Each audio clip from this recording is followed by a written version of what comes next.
15th Annual Quincy Community Development Symposium is scheduled for December 5th in the morning at the Thomas Crane Public Library in Quincy Center, our neighbors right next door. Melissa Hoare-Pond, Lisa Drennan have stopped by to tell us the history about it, what's happening this day, and how you might be able to get involved. So, ladies, welcome, welcome. Thanks for having us. Good morning. Great to see you. Melissa, nice to see you again. Lisa, nice to meet you. Absolutely. For the first time. Melissa, you've been involved with the city's planning department for a while now. Yes. What is the history of this particular event? So in the early 2000s, the Department of Planning and Community Development started having workshops. It was referred to as the December workshop for a very long time. And then when I started with the city, we started working with a model called Opportunity Quincy because we were working with Opportunity Nation and we had the Opportunity Index.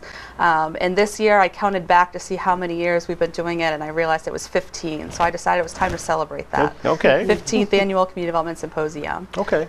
And what is the goal of the symposium? What is its So mission? the goal every year is to increase capacity for the nonprofits or the public service agencies. So the Department of Planning and Community Development, we have grants for community development block grant, home funding, McKinney, and ESG. And we work, because of those grants, we work with a lot of nonprofit agencies. But we opened up these workshops or symposiums to any nonprofit agency in the area that wants to come out and take advantage of the free training opportunity that's provided. Okay, and can you point to some, past successes over the 15 years that it's been going on? Definitely. Yeah. So we've done some workshops around social media, and I've definitely seen an increase in the social media use across the nonprofits since that workshop. And we talked a lot about collaboration, and there's been more collaboration. This is really a great community to work with, and people are so interested to work with each other and grow their capacity. Yeah, I remember one of the goals or objectives at least was to avoid overlapping of services, right? Yes. To use your resources more effectively so that the limited funds that a lot of these agencies have are put to the best use. Exactly. Yeah. Yeah. Lisa, tell me a little bit about yourself and your background and how you got involved with this. Yes, thank you. So I have a background working with adults with developmental disabilities for 30 years in a residential capacity, and really focused on enrichment and recreation opportunities. I built this and oversaw the Solar Wellness Center in Pembroke, Mass, which really served that population. About 5 years ago, I started at the South Shore YMCA as their first ever Association Director of Inclusion, and a wonderful opportunity to help the Y further their inclusion initiative of persons with, I use the term diverse abilities. That really encompasses anyone with a developmental, physical, intellectual, social, emotional, any range of ability level that's maybe altered. And I worked with the Y to help with staff training and then program development, and to really welcome and engage and support that population in the activities at the South Shore YMCA. Oh, okay. Now are we talking about children or adults or both? Children, teens, adults. Really? Okay. Yes, all populations, all Okay. age ranges. Sure.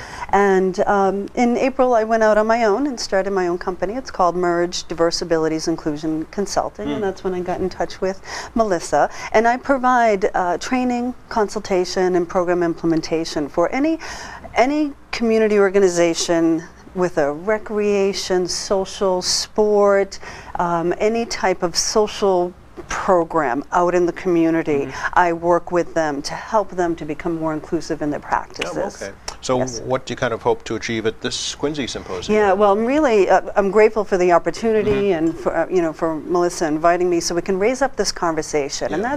that's part of the goal, I believe, is to really bring together our communities and let's have some dialogue about how we can be more purposeful or intentional in our efforts to be an inclusive community.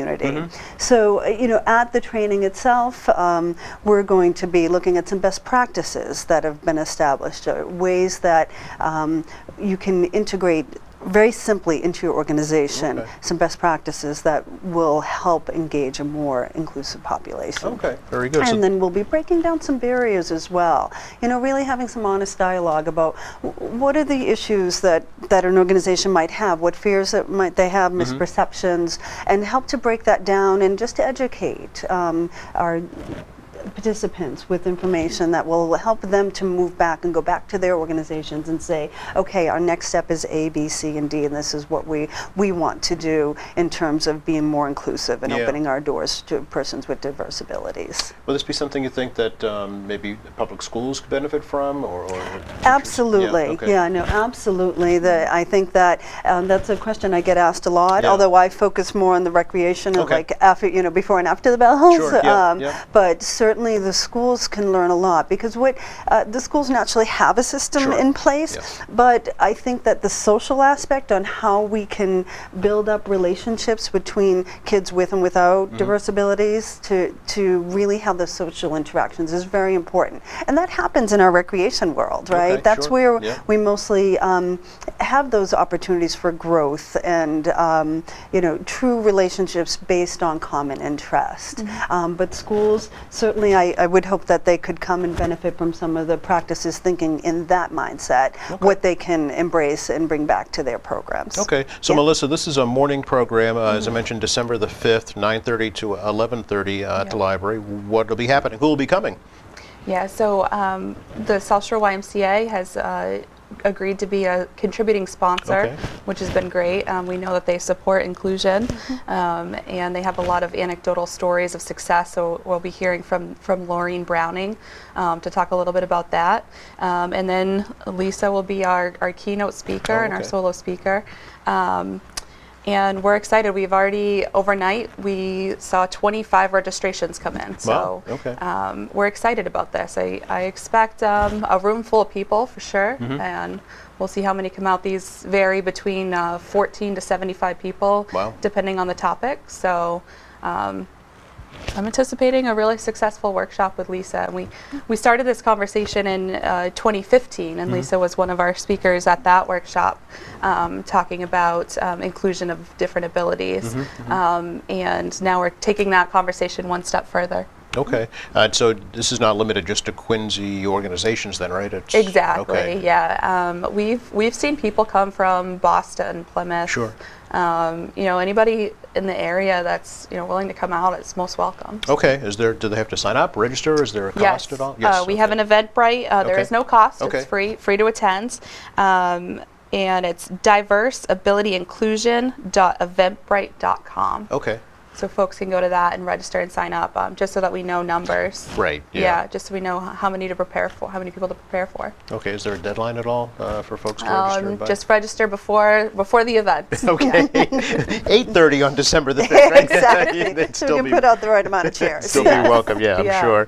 Now, is there a way, Lisa, to kind of follow up afterwards, to find out if these practices are helping or being Yeah, I'd implemented? love to hear from attendees on how they're being practiced. And they can reach out to me. I have a Facebook page, on LinkedIn, Google My Business as well if they can reach me there. But my website is www.mergeconsulting.org. Okay, Yeah, and they can join. I have a monthly newsletter that could give them further information. There's tips and just check in with what's going on in the world of inclusion. Yeah. Each month I send out a newsletter. okay, so, all right. yeah, I know hopefully we you're can stay focusing in on, touch. recreational aspects, but I'm thinking, what about employers maybe Absolutely. benefiting? Okay. Yeah, for the adult population, that's where a lot of my work is. would think, yeah. And I really focus on the benefits of a diverse workforce. That's where a lot of barriers do exist, and I would work with a business or an organization to really come in and explore. What are the spaces or what are the opportunities that might be here Yeah. within your existing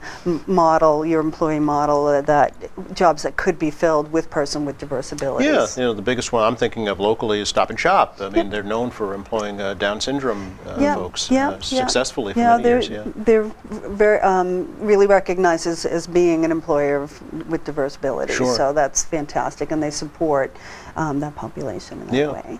All right. Anything else we should add, ladies? This is an exciting opportunity for the community to come together and have this discussion as what can the community do together, Yeah. because everyone has the opportunity to go to Lisa and consult and talk about what their organization can do on their own. But this is a chance for a community conversation for nonprofits to talk about collaboration opportunities and the potential. Sure. And it's a really great place to do that. Great. Anything else, Lisa?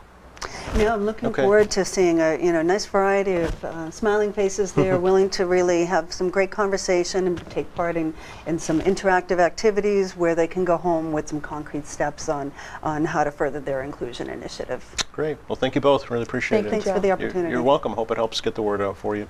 Again, that's the 15th Annual Quincy Community Development Symposium, Wednesday, December 5th, 9:30 to 11:30 at the Thomas Crane Public Library in Quincy Center. If you'd like to get more information about this or any of the programs at the library, you can go to their website too. It's thomascranelibrary.org.